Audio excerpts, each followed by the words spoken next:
falls on the right fucking...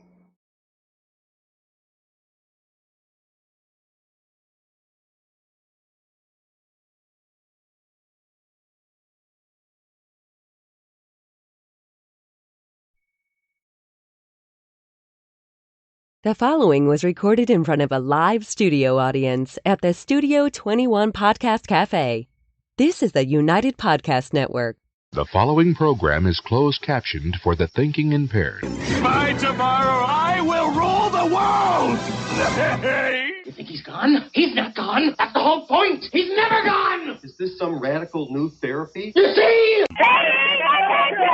Well, I must have not been paying attention when you were just talking to me. Do you think that you could repeat the question and I listen more attentively? There must have been something in all of that nothing that wasn't quite so easy to see. And I must have missed something when you were just talking to me. I must have not been paying attention when you were busy slamming the door. I guess the things that pass for affection ain't the same as they were before. Alrighty. There must have been something in all of that nothing that dropped me Crazy day. to the floor. Crazy day, Mr. Ben. And I must have missed something when you were just slamming the door. All right, we got all our watch parties up. Oh, I don't mind just a little. It's driving me out of my mind. Oh, Everybody at home do the Papa Bars. hand me the riddle and hand me a bottle for something that's hollow. I can climb inside. It's a lifetime movie of the week starring you and I. All right, here they are. Everybody now. Ba, ba, ba, ba. You in the blue car. You weren't singing. All right. Hi, how you guys doing? My name's Tom Duggan here at the Paying Attention Podcast. Hi, at top. Two Guys Smoke Shop at the Studio 21 Podcast Cafe. You know, I realized when I'm watching the video after the show, Ben, that I start the show every way. Like, I start the show the same every day. We've got a great show for you today. Like, I've never come out and said, wow, this show's going to suck. So maybe we'll do that today, right? We'll just do a suck show. Is it, though? I don't know. Let's see. Well, we've got Lenny Mirra, State Representative Lenny Mirra is going to be joining us. We're going to talk about ranked choice voting. We're going to talk about the 2 ballot questions in Massachusetts. If somebody wants to send me your ballot questions, if you have them in New Hampshire, we'll talk about those next week. What else do we have? We've got a couple of things I want to talk about before we bring Lenny in. Lenny's going to be with us in about 20 minutes. I am still in Facebook probation. It's technically not Facebook jail because I can still post online. But here's what they did.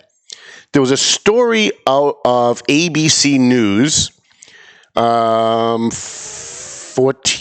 20 days ago about Kyle Rittenhouse. Kyle Rittenhouse is the guy from Kenosha, Wisconsin, who had, I guess he was a 17, 18-year-old kid with a gun, and he was attacked and shot and defended himself against a child molester with a gun and another guy trying to beat him over the head with a skateboard, not to mention a mob trying to kill him. And so this ABC News story, you know, that evil right-wing pro-Trump ABC, right, posted a story about Kyle Rittenhouse and how Facebook was blocking any story that was favorable to Kyle Rittenhouse. Because, you know, if you're blinded by politics and you look at the Kyle Rittenhouse situation, you want Kyle to be the bad guy. He's white. Automatically, that should make you a bad guy, right? He's white. He supports Donald Trump. He's conservative. Oh, that's it. He's a Nazi now, right? And he had a gun. He went there to actually defend people and defend property. And if you're a liberal and you're blinded by ideology, all those 3 things are bad. You should never defend yourself. If you're white, you're evil, and you should never have a gun no matter what. And if people are beating you or charging at your house, you're supposed to just let them do it. So I took this story and, you know, being evil that I am, yes, and, you know, being the kind of person who's always looking to violate the terms of service of Facebook, I posted this story on my page with the caption, "Go Kyle." That was it. Facebook suspended me from going live on my Facebook page for 30 days because of that, because it violates their terms of service. And actually, by the way, no matter how ridiculously moronic their terms of service are, and they are, that post did not violate terms of service. This is a legitimate news story by a legitimate news organization, ABC News, that was talking about how Facebook is taking down photos and taking down stories defending Kyle Rittenhouse. Now, when did we get to a point in this country when big tech monopolies could take a side on a political issue? Not even a political issue. Actually, it's not a political issue. It's just a current events issue, right? There's no politics involved. The kid was under attack, and he defended himself, and he shot one of the scumbags. And yet I can't go live on my Facebook page for at least 14 more days because Facebook didn't like my fucking opinion. Now, I know the libertarians, all my libertarian friends out there, stop it. Just stop it, okay? I don't want to hear, yeah, but they're a private company, they can do whatever they want. No, first of all, they're not a platform.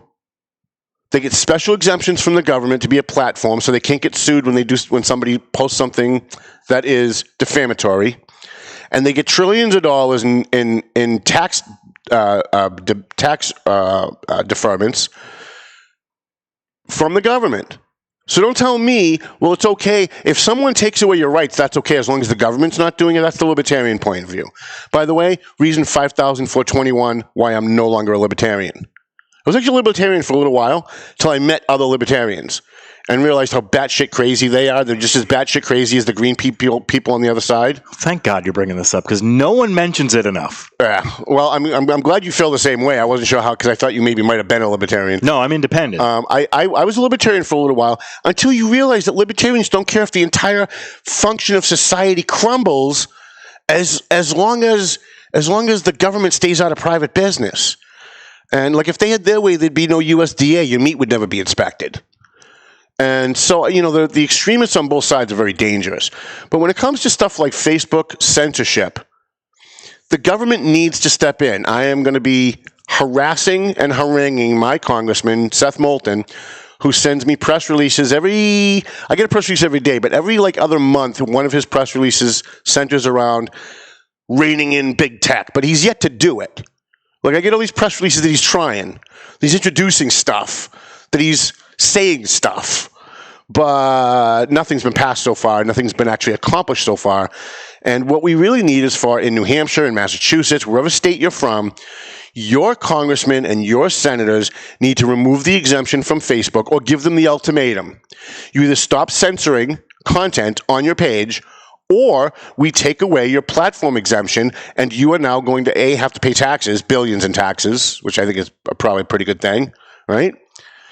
Or B, you stop. I lost my train of thought. Either stop censoring, or we take away your exemption. You're going to pay taxes, and you're going to be a platform. You're going to be able to get sued if somebody says something slanderous on your platform. And I think if the votes were in Congress to do that, certainly Trump would sign it in 2 seconds because Trump's been complaining about this for years. And if the votes were in Congress, they could go to Facebook and Twitter and LinkedIn and Snapchat and Instagram and all these platforms and say, look, you guys get an exemption for being a platform. The government gave you that exemption. You listening, all you libertarians? The government gave them the exemption.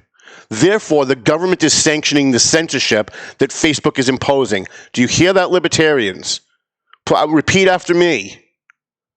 It's not okay because the government's not doing it, because technically the government is doing it. So we have to podcast this show through the Valley Patriot page for the next a couple of weeks at least, because Facebook didn't like my opinion. I didn't post, hey, that's great that Kyle shot people. I hope he shoots more. That I could almost understand, even though it would still be my opinion. I could almost understand that. But all I put was, go Kyle. That was it. Go Kyle. Because this kid's been vilified by CNN and the big tech monopolies and the mainstream news media to be the villain. Why? Again, I already told you. He's white, he's carrying a gun, he supports Trump. That's all it takes. And I don't understand why people aren't rising up on this. Everybody listening watches Facebook. Most of you are watching us on Facebook. Those of you who are listening to us on Spreaker or Podbean or Apple Play, I guarantee you most of you guys have Facebook too, or something like Facebook. Maybe you don't. Maybe you've got Twitter and maybe you've got Instagram. But if they're going to be this big and they're going to be a monopoly, then we need to do something about it. Here's why nothing will ever get done about it. Because Facebook and Google and the big tech monopolies pay off our elected officials to not do that. They've been bought. The Democrats and the Republicans have been bought. And speaking of the Democrats and Republicans having been bought, I'm watching CNN for the last week since Ruth Bader Ginsburg died. And I'm exclusively watching CNN now. The only time I swap over to Fox is for Tucker. I go right back to CNN after that to watch Don Lemon. And they are apoplectic that Republicans 4 years ago set a standard that they wouldn't support a Supreme Court nominee in an election year. And then they play clips of Lindsey Graham saying, "You can take it to the bank, use my words against me. If this happens in 4 years and it's Donald Trump, we're not going to confirm that judge." And then, of course, back to the so-called journalist who says, he lied, look, he lied. See, he lied, look, he lied. But you know what they're not showing you? They're not showing you the video of Joe Biden 4 years ago saying, oh, no. There's only one rule when it comes to this. The president makes the nomination, and he should get a vote, period.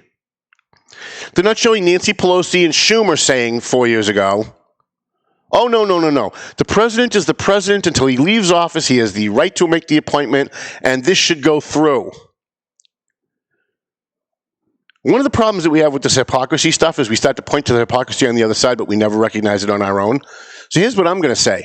Both sides are full of shit. They're both liars. They've both sold us out. Both sides have sold us out. Of course the Republicans lied. I mean, you watch the fake outrage by Nancy Pelosi. Oh my God, Chuck Schumer. Oh my God, they lied to us. Wait a minute, you've been telling us for the last 15 years that Republicans are Nazis and they're liars and they're killers and they don't care about babies and they only care about guns, and now you're shocked that they lied to you? Even the outrage is fake. Look, Republicans want power. Democrats want power. That's the only thing this is about. This isn't about the standard in an election year. The Republicans made that up to stop Obama from getting a nominee. And quite frankly, I was the guy 4 years ago who said, give the guy a vote. I'm probably the only conservative that said, Obama nominated him, give him a vote. Because the votes weren't there, they would have voted him down. And by the time they voted him down, a new president would have been elected, and he would have approved the next guy anyway. But none of that matters. That's all inside baseball. That's all inside Washington, D.C. bullshit. Where one side points to the other side and says, you're a hypocrite. You said something different before. And then the Democrats point to the Republicans and go, you said something different before. And then CNN points to the Republicans and go, you said something different before. And then Fox looks at the Democrats and says, you said something different before. And the rest of us don't give a shit. Here's what we care about. Here's what you care about. What affects your life? That's what you care about. Most people couldn't give two shits if this thing gets done now or later. If you support Trump, you want it now. If you're a Republican, you want it now because Trump gets another Supreme Court nominee. If you're a Democrat, it's the end of the world as you know it, because you can no longer legislate from the bench. And let's just get something out of the way, too, before Lenny comes in.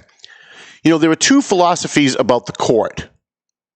It's not Republican and Democrat. It's kind of broken down that way in most cases, but it's not.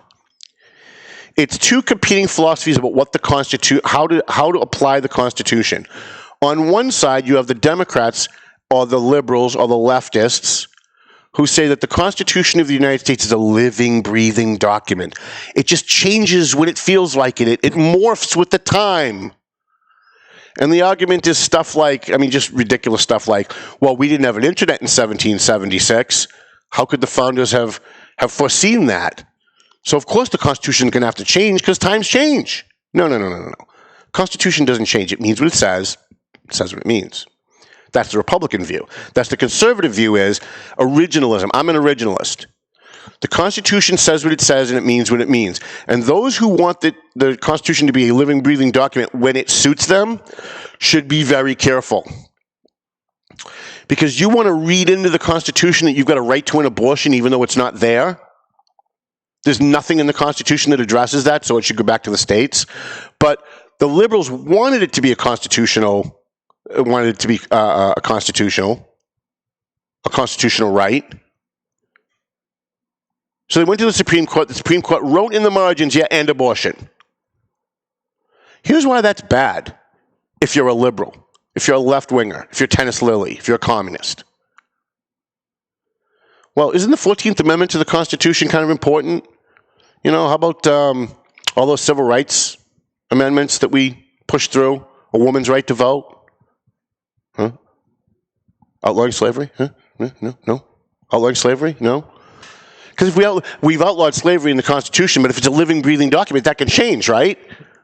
Like 20 years from now, if this country takes a hard right turn, we might have slaves again. Women might not be able to vote because the Constitution is a living, breathing document, and it changes.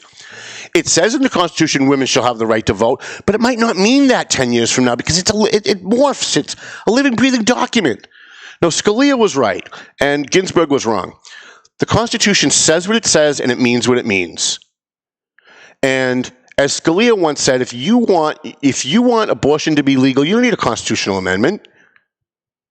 You lobby your senators, you lobby your congressmen, you ask them to pass a law, and you have them make a law saying that it's legal. It doesn't have to be constitutional.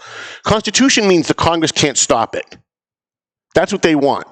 They want abortion and other things to be in such a way because they can't get what they want through the legislature because it's not popular and people don't like it. Abortion on demand up to third grade is not something most people are on board with. But if the court says it, there's nothing you can do about it. Supreme Court, anyway. So you've got two competing views. You've got the Democrats who want the court to take a far left turn and not really mean what it says. And I know I feel so bad for my daughter. Her hero is Ruth Bader Ginsburg. I don't know. They're your kids, right? You can't control them, right? She thinks Ruth Bader Ginsburg was the greatest thing since sliced bread. I read a Ruth Bader Ginsburg opinion about 15 years ago, maybe 20 years ago, where she actually stated in her dissent of an opinion that the U.S. Supreme Court should be looking at the constitutions of other countries to settle cases. She actually said that in writing, in an opinion. And the minute I read that, I thought, my God, this woman is anti-constitutional. She shouldn't even be on the court. I don't care how smart she is. I don't care that she has a vagina. I don't care women's rights, all that stuff. If your job is to apply the Constitution, to interpret our current laws and see if they apply to the Constitution, if they're constitutional, then you should never be looking to any other document than the Constitution, much less constitutions of other countries, some of which are communist, socialist, dictators, fascist. I mean, should we look to Nazi Germany's constitution to see if maybe we should have a First Amendment right of free speech? A free press? And that's what she was advocating. So if Donald Trump gets his third nominee on the Supreme Court, this country might actually have a shot at surviving all of the civil unrest that we have. This country might actually have a shot at surviving what we're going through right now. Because to be honest with you, I've been saying this now for 10 years on this show or more, and I wish Paul was here so he could talk about all the lonely days that I was on WCAP, talking about the race war that was coming and all the people saying that I'm a racist for even bringing it up. And now here we are. We are at a crossroads right now. We are either going to become a socialist/communist country, or we're going to continue on the path of freedom and individual liberty. Democrats want group rights. They want rights for blacks, rights for gays, rights for transgenders. The rest of us just want the same rights for everybody. Everybody, regardless of race. I happen to believe, I know Black Lives Matter doesn't believe this, and Democrats don't believe this, but I happen to believe Martin Luther King was right. They don't. They want race-based laws. They want race-based set-asides. They want all this race-based stuff because they look at everything through race. But I happen to believe that everybody should be treated equal regardless of race. We need a colorblind society. Then CNN yesterday, one of the reporters asked Donald Trump the ridiculous loaded question, will you agree to a peaceful transfer of power after January? Well, first of all, he thinks he's going to win, so why would he even answer that question? Like it's a stupid. Here's the funny thing is that everyone in the media, CNN, MSNBC, most people on Fox, they all think that Trump has no chance of winning, just like 4 years ago. They're acting as though, and they're running around saying Donald Trump won't leave office when he loses. Not if he loses.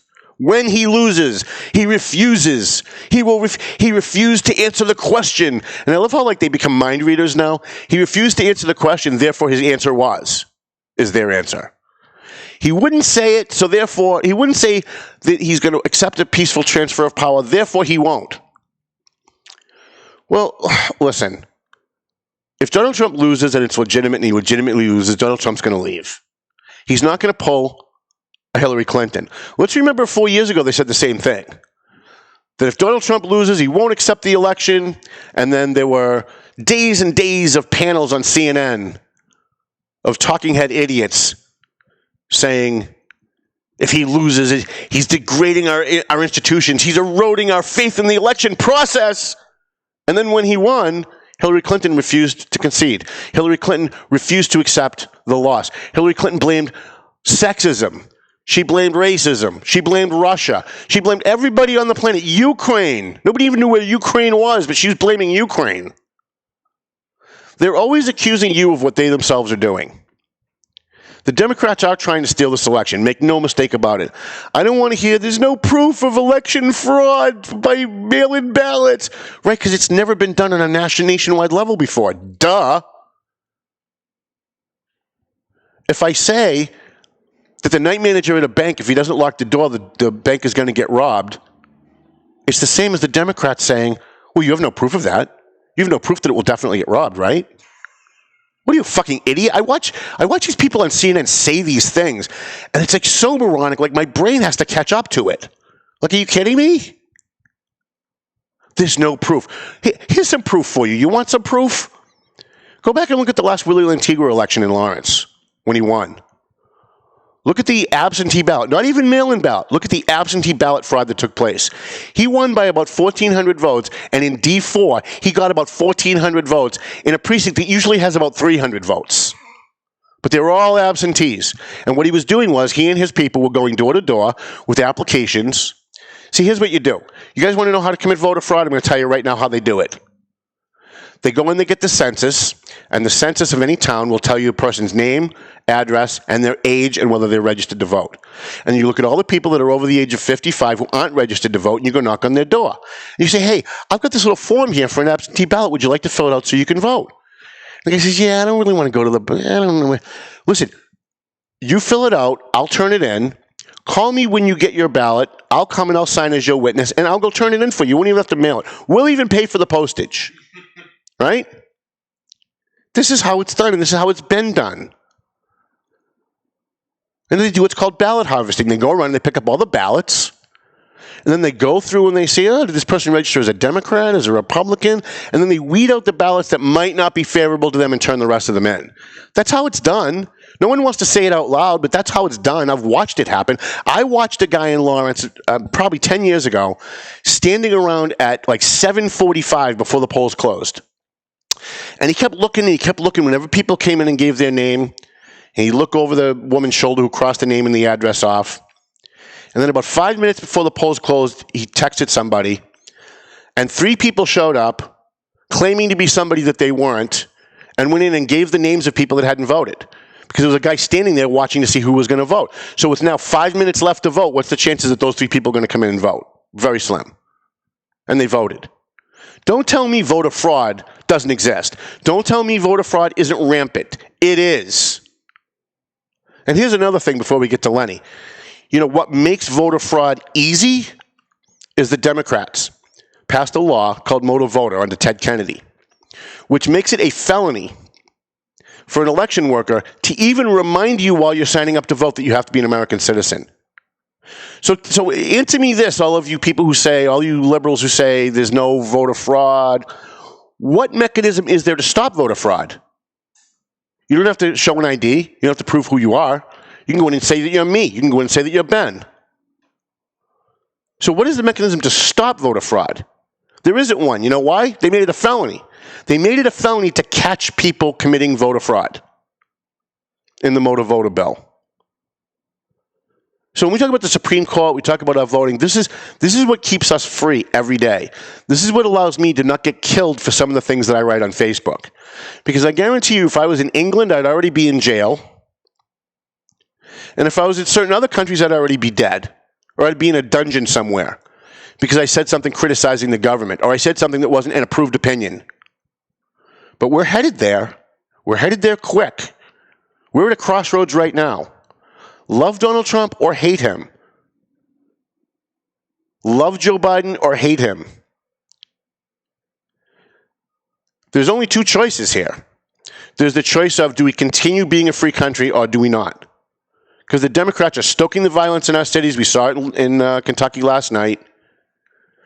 They ran around, hands up, don't shoot, promoting lies, blood libels against our police officers. Here's what's funny. All these teachers are running around teaching their children that cops are evil bastards, racists, that are gunning down black men for fun, that black men get pulled over and beaten just for fun by our police officers. You say one thing about a teacher on Facebook and watch how you get your ass kicked. They're heroes. Just because there's one bad teacher, don't take it out on all teachers. Oh, really? Oh, really?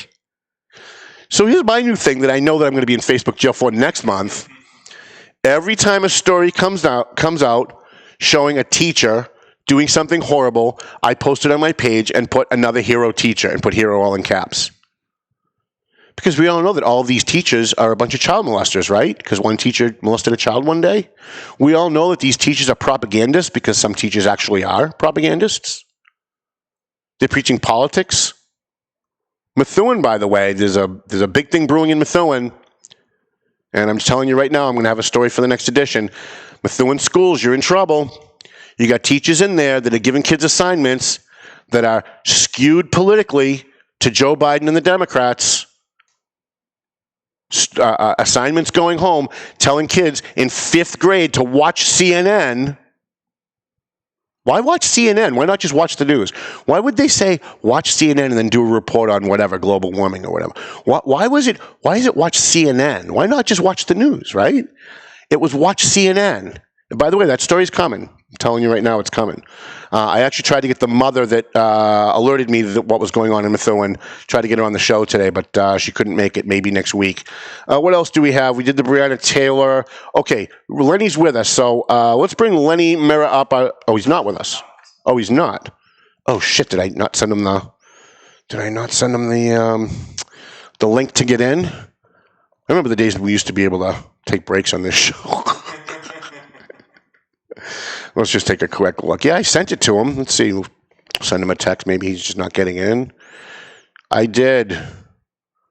I sent it to you in an email. All right. So I had one more thing here. Ranked choice voting. So in Massachusetts, we've got 2 ballot questions. This seems pretty simple to me. Question 1 is right to repair. Now, I really had no idea where I was going to vote on either of these 2 up until the last couple of days I started doing some research. So there are TV commercials running all over the place on ballot 1 in Massachusetts, right to repair. One side is telling you that if you vote yes on right to repair, then small, independent mechanics will be able to fix your car. If, let me see. He doesn't see the link in an email. This is great when you're doing on-air production, right? God damn. There's no way we can take a quick break, is there? I'm going to take that as a no.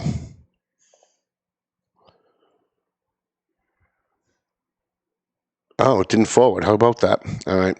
Let's try this again. That's kind of weird. Well, it's not that. That's for sure. Ben, you sent me that, right? Yes, sir. Where did you send it? Valley Patriot. Just hold on for a second, folks. We're just going to do a little on-air production because, this is how unprofessional I am. It's just kind of the way I do things. Lenny Mirra, give us, Ben, where's your, there it is. All right, we'll just forward this.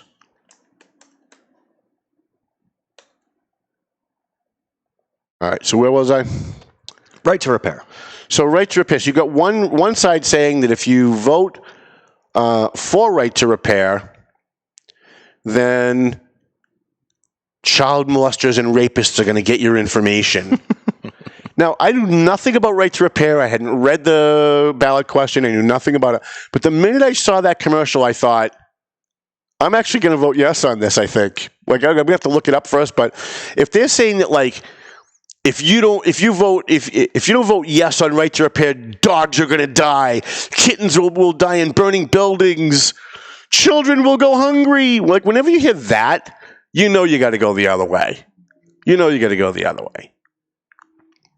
The people that are for right to repair say, look, what's going on is that as cars get more and more technologically advanced, it's harder and harder for small shops to be able to fix these cars with all the codes and the electronic equipment that they need. And instead of you having to go back to the dealer and paying twice what you'd pay at, like, I don't know, Sheehan's Towing or Sheehan's Auto Service, which is where I go, the only person who's ever allowed to touch my car is Bobby Sheehan. Even his mechanics don't touch my car. Bobby Sheehan's the only guy that touches my car. So on right to repair, you've got two sides. You've got the side that says we're all going to die if you don't vote for right to repair. That rapists are going to steal your information. And on the other side, it's the small business owners saying, hey, look, we don't want to be put out of business by the big guys. It's a little blurry, but I can see him. We've got State Representative Lenny Mirra on the program. Hi, Mr. Representative. How are you? Hey, Tom. Thanks for having me on. Great. Listen, one of the reasons why you're one of my favorite representatives is when I text you, you actually answer me. Absolutely. I I never turn down any invitation from anyone in the media, the press, whatever. It's part of our job. That's awesome, because when I text my state rep, whom I do love to death, by the way, Representative Minicucci, we don't agree on much, but I'll send her a text on like August 20th, and somewhere on September 31st, maybe, I might get an answer back going, hey, did you ever fix that thing you needed? No, actually, I didn't. So we actually were trying to get her on the show, but I'm glad Lenny has always been, Representative Mirra from Newbury, has always been very accessible to the media, always been very accessible to the public, and we wanted to have him on to talk about some of these state issues. We were just talking about right to repair. What do you think about this whole right to repair thing? Is this like a big red herring, or are we really worried about child molesters coming to your home? No, I think the auto manufacturers are obviously very wealthy. They have a lot of money, and I think they're using scare tactics to frighten people into voting no on it. Right. But no, I think you're right. It's not going to invite rapists and child molesters into your car or your home or anything else. Information is being wired to repair shops, no doubt about it, because new cars come with this thing called telematics. So it tells whoever receives the information if your engine is running hot, if it's burning too much fuel, if certain parts are wearing out, it notifies the repair shops. So the question is, should only the dealers for these manufacturers get that information, or should the private small mom and pop repair shops also get that information? Right. So if you vote yes, like I'm going to vote yes, that would allow the small independent auto repair places to get that information. And who's to say that there aren't any rapists working at dealers? You know what I'm saying? Like, how do we know that there aren't any child molesters? Trace the location of your car, Tom. Well, that's true. They can already trace the location of your car. And yeah, there might be a rapist at a repair facility, but there might be one at the dealership too. Right. It's something that I think is a red herring, just like you described. Right. Now, on the second question, this is something that's actually frightening. Ranked choice voting. So those who don't know what ranked choice voting is, you vote for the guy that you want, like you put a 1 because he's the guy that you want. He's the guy you want the most. And then you look for the guy that, like, if he doesn't win, who would you want if he's not there? Who's your second choice? And then you put a 2 next to your second choice, right? And you rank it that way. So if the guy who gets the most votes doesn't get 50%, then they start doing all these weird socialist, communist calculations. So the guy who actually was second, let's say that like all the Republicans and all the Democrats have their candidate that they want, but there's an independent running and everybody puts him as their second choice. He ends up winning. It's not the Republican or the Democrat. It's the guy who's third ends up winning because both sides put him as their second choice. And this just seems to me like, again, it goes back to both sides have sold us out. All I've heard from Democrats over the last 40 years is one man, one vote. One man, one vote. Now they want one man, 30 votes. And it just seems to me like this is a way of watering down our democracy so that small special interest groups can get what they want and override the will of the people. It should be the top 2 vote getters go on to a final election, and then those two final people end up, whoever gets the most votes wins. I mean, Bill Clinton didn't have more than 50% when he won president. No, he did not. No. So, and I think Obama, I think both times had I think both times it was Obama, but I know Bill Clinton did get 50% of the vote. No, and I think their concern arises in a primary where like 10 or 20 people run for a seat. Like when there's an open seat for Congress, you'll get over a dozen Democrats running for that seat. And the winner of that primary will win with just 20 or 30%. So that happened with Lori Trahan, Right. and it happened recently with Auchincloss, who was running in the Kennedy seat. And I think people were frustrated that they only got like 20 or 30% of the vote. But that's what happens when, 15 people run for a seat. Right. The vote gets divided. Right. And so the people in favor of ranked choice voting think it doesn't reflect the will of the people. But, we've always had it this way. Personally, Tom, I don't think there's a right way or a wrong way. It's a matter of preference. Some states have open primaries, some have a jungle primary, some have ranked choice voting. It's just a matter of preference. And, the way to choose the voting is this way, though. I think the people should choose if we want to go this direction. Right. Because people in office will vote for a system that protects incumbency. We don't want that. Right. The voters themselves should pick the system. But it's very confusing to a lot of people. And by the way, I'm not sure it's constitutional. Really? I'm not sure it passes the Massachusetts constitutional description of an election and of a vote. So that remains to be seen. So getting back to open primaries and that kind of stuff, none of that should exist. I mean, people who are for it just don't understand the system. And if I belong to the Elks and you belong to the Knights of Columbus, and at the Elks we're getting ready to vote for our Grand Poobah, whatever the head of the Elks is going to be, the Grand Elk, Right. should someone from the Knights of Columbus be able to show up on Election Day and vote for my Grand Poobah at the Elks? No, you're not even a member of our group. Get out. And when I was a Republican, it used to infuriate me that independents could pull a Republican ballot and monkey around with who's going to represent my party. When I was a Republican, I'm not anymore. When I was a Republican, it was like, no, wait a minute. Whoever represents the Republican Party in a final election should be chosen only by Republicans. And same thing for Democrats. They shouldn't be. So now I'm doing the opposite, right? Because now I'm so pissed off about open primaries. And now I'm a Republican, and I pull a Democrat ballot in every single primary, and I cause as much havoc on that ballot as I can. First, I vote for Diana DeZoglio because she's awesome, and then everybody else. I voted for Joe Kennedy because all the corrupt Beacon Hill politicians wanted Markey, so I voted for Kennedy. And right down the line, I went with whoever it was that was either the most conservative Democrat or the Democrat that wasn't favored by their own party, and that's who I voted for. But none of that. I do it because it's legal, but it shouldn't be legal. It shouldn't be allowed. Do you agree? Yeah, I mean, at the end of the day, I still prefer that the voters choose the system, though, Tom.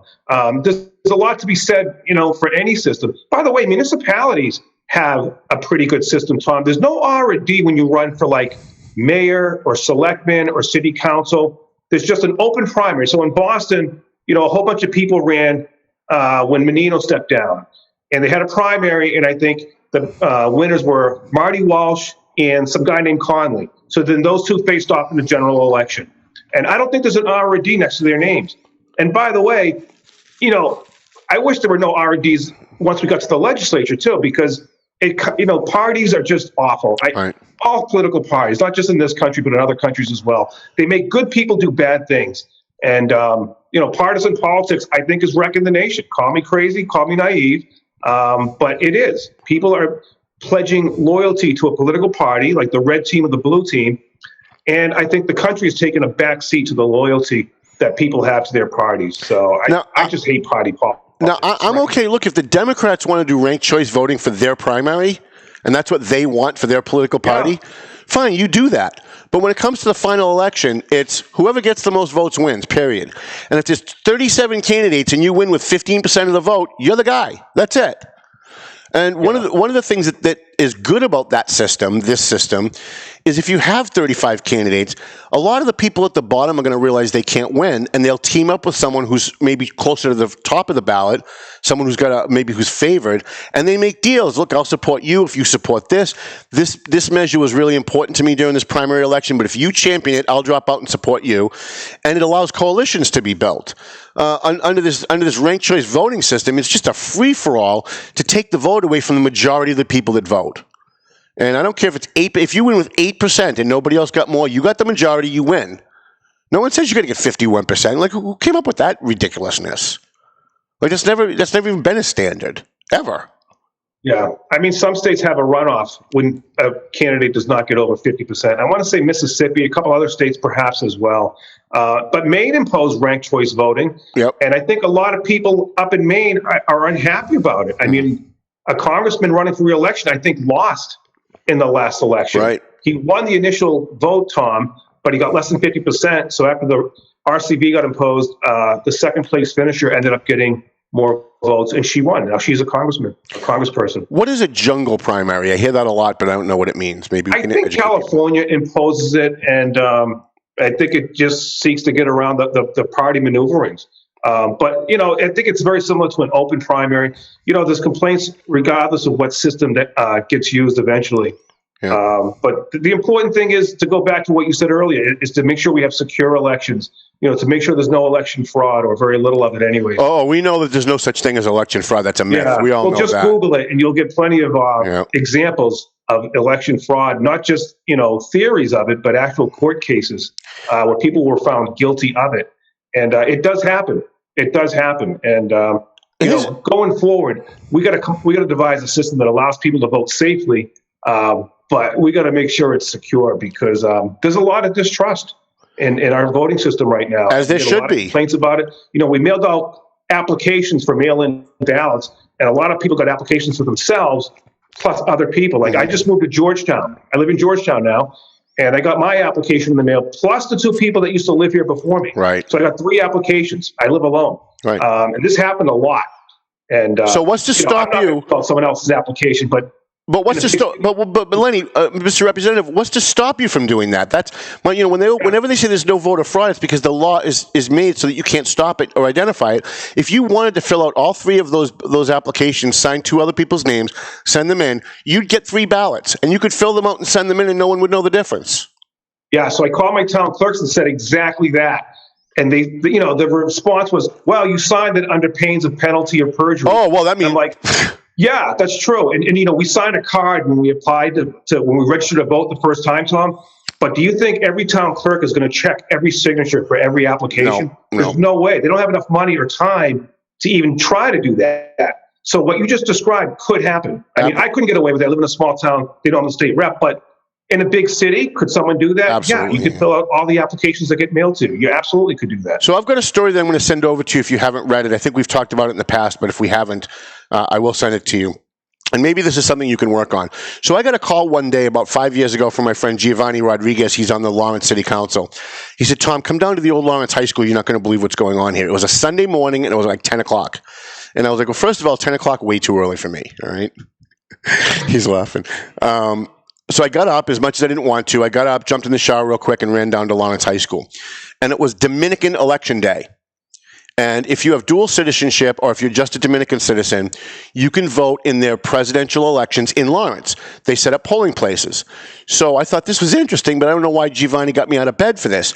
So I'm standing there, and I noticed that the line was out the door and around the block all the way to the beginning.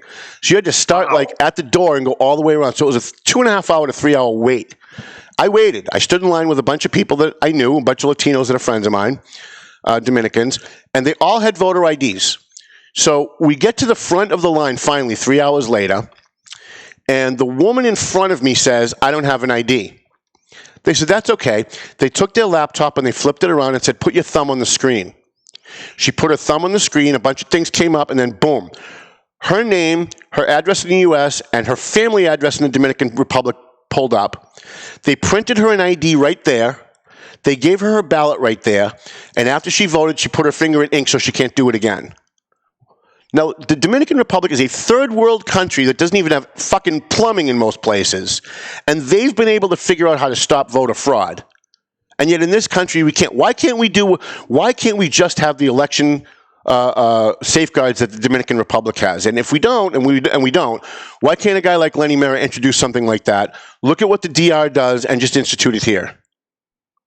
Yeah, so they had a fingerprint scanner. Right. On the laptop. And she put her finger on the laptop screen, and in under a minute, they had all of her information. It was connected to a central database. They printed her out an ID, they gave her a ballot, and they let her vote. And it was amazing. And so I'm asking all of these people in line, is voter ID racist? It's like, no, this is the way we've been doing it our whole lives in the Dominican Republic. Mexico has a voter ID. Puerto Rico has a voter ID. Dominican Republic has a voter ID. But if we do it in this country, it's somehow racist? I don't know, maybe you can address that, because that confuses me tremendously.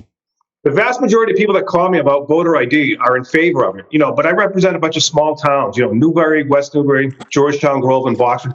They're all in favor of it. Mm-hmm. But something happens when you get into these big cities, and they say just what you said, Tom. They'll say it's racist to even ask for voter ID. Yeah. Which is preposterous. Like you said, you use an ID to get anything. You can't rent a car. You can't open a bank account. You can't get on a plane. There's reasons for that. And by the way, I got no problem making the ID free. Make it free so you don't have to pay for a driver's license. Sure. Give them away. Absolutely. But let's have a secure system so that the person can only vote once, and make sure they're allowed to vote, when they want to vote. I mean, what you just described would be great. I didn't know we had a fingerprint scanner on a computer that could spit out an ID that quickly. Yep. That's pretty awesome. So as our state rep, you should have one of your little aides do some research on this and introduce a bill. And we'll be happy to champion it at the Valley Patriot and on this program, because, listen, if a Democrat wins and they win legitimately, I'm okay with that. I believe in the system. But if the system's going to be bastardized so that people can steal elections, that's got to stop. And the only way it stops is by being brave and not being afraid of being called a racist. Right. So there may be a bill for that, Tom. I'll look. We submitted over 6,000 bills in the last session. There might be one on voter ID. I can check that. But if there's not, we could submit one. Absolutely. And I want the same system the DR has. I want the fingerprint scanner, and I want the purple ink. That's what I want. Yeah. So they only vote one time, and they're sure of that. Right, and you can do a same-day registration, right? I don't have my ID, but you put your finger on. It'll automatically show whether you voted or not. It'll come up with your address. It'll come up with all your information. They give it to you right there. As a state rep, you're coming up for re-election. What are some of the bills that you've proposed this year with all of those thousands of measures that you've pushed through? I submitted a lot of them. I submit bills trying to save money. We all have bills to spend money, but I submit bills trying to save money. One of the most interesting ones that came up, and I'm going to bring this up if we ever have a budget session, is, to raise the retirement age on elected officials, for instance. Our state pension system is an unfunded mandate. It's billions of dollars in the hole. It gets worse all the time. And so at some point, we have to have a conversation on raising the retirement age. So I say, let's set an example and raise the retirement age for elected officials. So if you're a state rep, a state senator, or holding a statewide office, you have to wait until at least age 65 to get your pension. I mean, by the way, people who fund our system have to wait until that age to get Social Security, right, or Medicare. Right. Well, why don't we wait till that age to get our state pensions as well? Just things like that. I'm submitting to just try to at least get a dialogue on it. I try to talk about opening up our public bidding. We have the most expensive construction costs in the whole country. Our road repair costs are 4 times the national average. We spend 4 times the national average for every mile of road, Tom. It's ridiculous. And it's not because it's cold here. Those New England states to the north, like New Hampshire, Vermont, Maine, they spend a fraction of what we do on road repair and bridge repairs. And their roads and bridges are in better shape than ours. I have bills to address that, even just bills just to study it. And I can't even get those bills out of committee for a vote. Can't even get a vote on them. Should Massachusetts still be shut down? I'm sorry, it froze up. What did you say? Should be shut down? Should Massachusetts still be shut down? Is Charlie doing the right thing here? Because it kind of seems like he's not. No, we're not shut down. Most businesses are open. Well, yeah, but they're open, but they're not really open. They're open at 25% capacity. And I go to a restaurant and there's nobody in there. They're starving. They've got no business because of all this capacity bullshit. Yeah, I think we should relax some of the restrictions. I think they just did. They increased the party size from 6 to 10. They did open the bar area. Massachusetts did it. I think Marty Walsh said no to it in Boston or something like that. But yeah, I think a lot of elected officials are being overly cautious, Tom, because they know that they're the ones that are going to be saddled with blame for any increase in infections or any increase in deaths. And so they're just being overly cautious. But yeah, we absolutely should reduce some of the restrictions. And by the way, why are we treating the whole state as if it's the same? I mean, there were crowded situations in Boston, Somerville, Cambridge that I could see require wearing masks, sidewalks and streets where it's densely populated. But when you got my way in Georgetown, this is where I live now, Boxford, Groveland, we don't have that issue. Why are we bound by the same restrictions? We should be able to have more openings. And by the way, Western Mass has done a pretty good job as well. Why not let the restaurants out there open up and reduce some of the restrictions? Yeah, I think we could relax some of the restrictions. Absolutely. I think what frustrates most people is the picking and choosing. That some businesses can be open, but other businesses can't be open. Walmart was open straight through COVID, but small mom and pop businesses that sold the same things were not open during COVID. And you had I just did a newspaper interview this morning where they brought up exactly that. Yeah. And I reminded him, I said, and not only that, Walmart is a huge corporation. It's owned by shareholders, okay? And the share price might go up or down on closings and whatnot, but that's not a big deal. But a lot of these small retailers, a lot of those restaurants are mom and pops. They're owned by individuals or by families.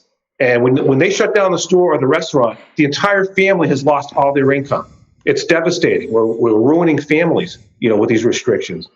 So I think it should have been the other way around. And let us use a little common sense. And by the way, a little personal responsibility. We understand the disease a lot better now than we did a few months ago, Tom. We know how it's spread, right? Right. And we know what kind of precautions we should take to prevent us from getting it. And by the way, if you're susceptible, if you're, obese or you're diabetic, perhaps you can, just stay away from bars or restaurants. But the rest of us should be able to act like adults. Consenting adults ought to be able to go to a bar and have a drink because we understand the disease now. We'll know to wash our hands or to wear a mask or to wear gloves or whatever. We ought to be allowed to do so. There's personal rights and responsibilities that ought to come into play when we decide what kind of restrictions we're going to slap on businesses. Have you talked to the governor about this? Because I tried, and it's like talking to a wall.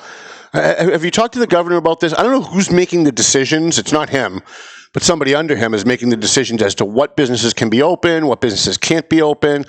And it really the buck stops with him. And I tried to talk. Have you talked to him at all? Have you tried to talk to him? Yeah.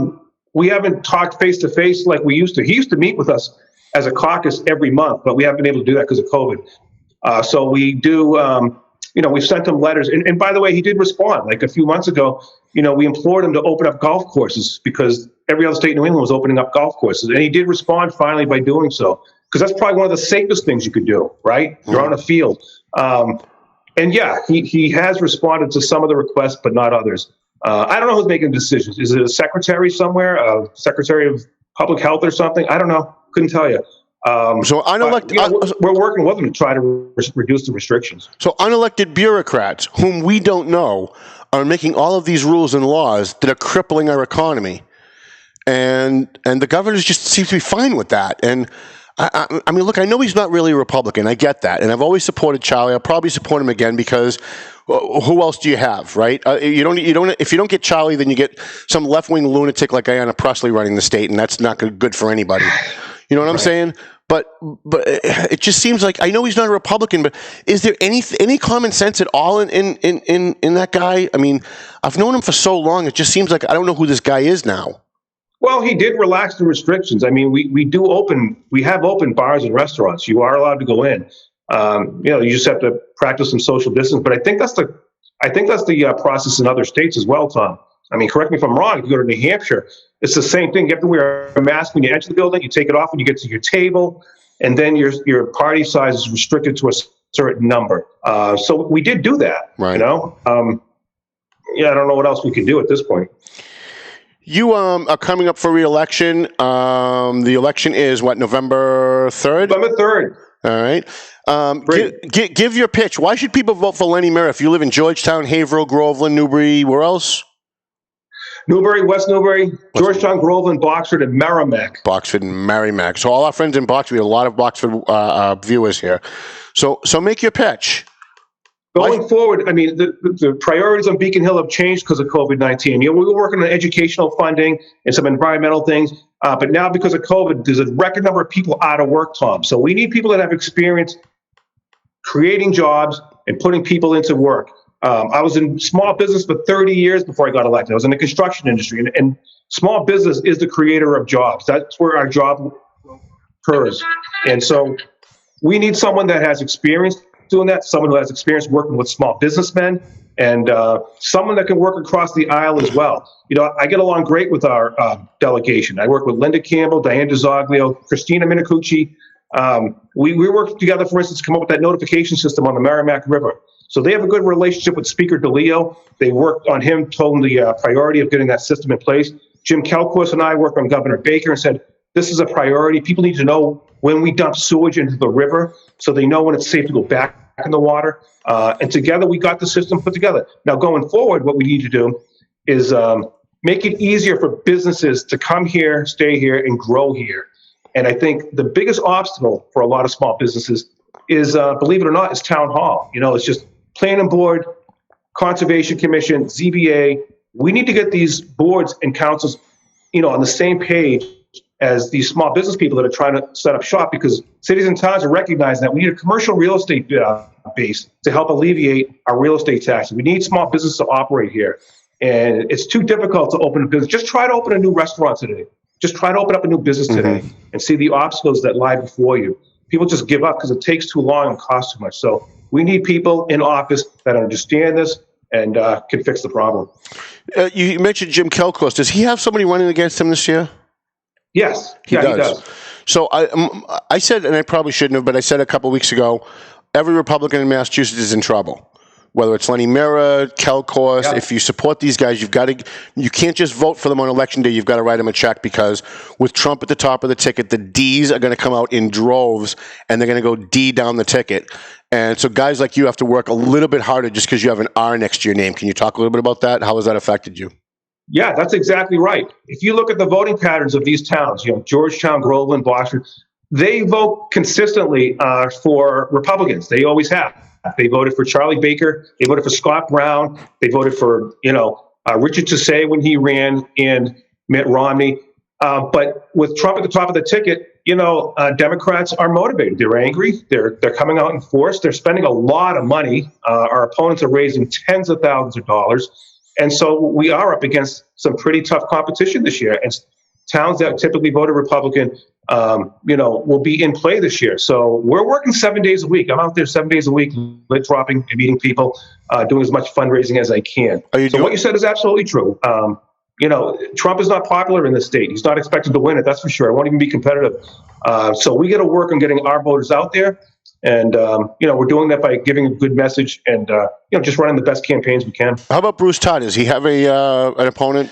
No, Bruce doesn't. Bruce never has an opponent. Everybody likes Bruce. Never has an opponent. No.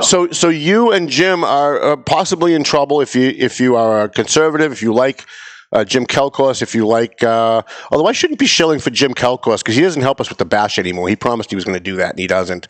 So I don't know that I should be shilling for him. You didn't have the bash, did you? No, I'm in previous years. He promised he would come, and he never did. Is there going to be a bash next year, March 23rd, 24th? Are we going to be up and running by then? Or are we still going to be dealing with all this 20% capacity bullshit nonsense by unelected people that we don't even know who they are? I'm hoping we have a vaccine by then. We won't have to worry about it. That's what I'm hoping. We can call it a vaccine party. There you go. I hope we have it, Tom. And like I said, your bash is full of consenting adults. We can make adult decisions about whether or not we want to go there, right? Right. Well, my worry is the venue.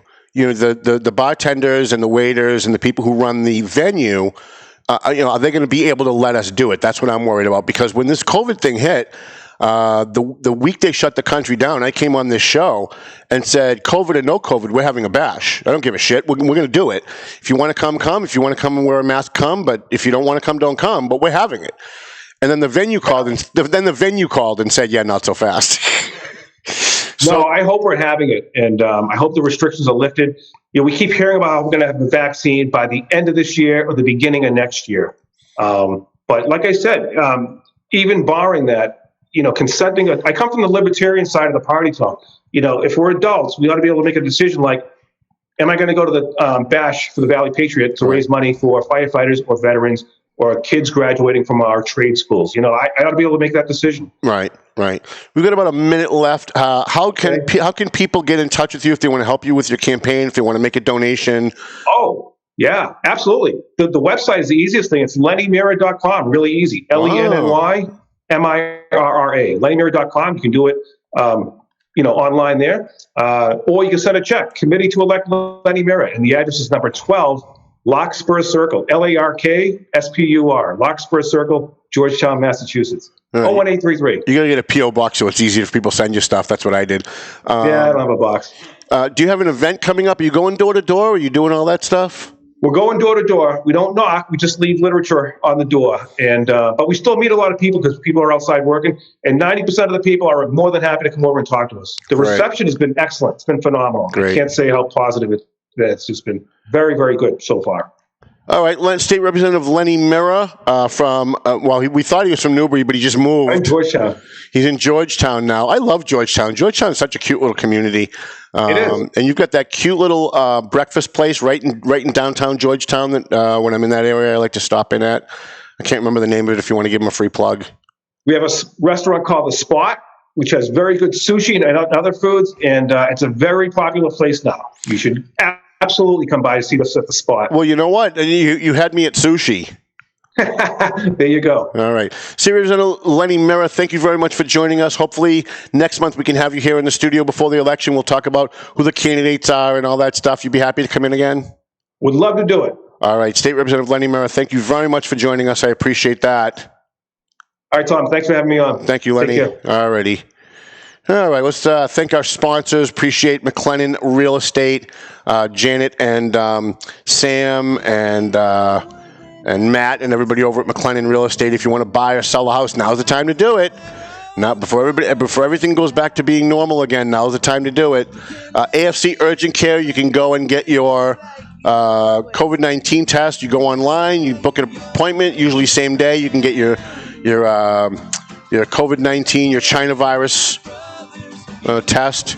Marchand and Son Construction. If you need a new roof, if you need somebody to build a new deck on your porch, give Marchand and Son Construction a call. EIS investigation. If your wife is cheating on you, or if you think your wife is cheating on you, or you got somebody working for you that you think is stealing from you, EIS investigations will do the investigation to help you out.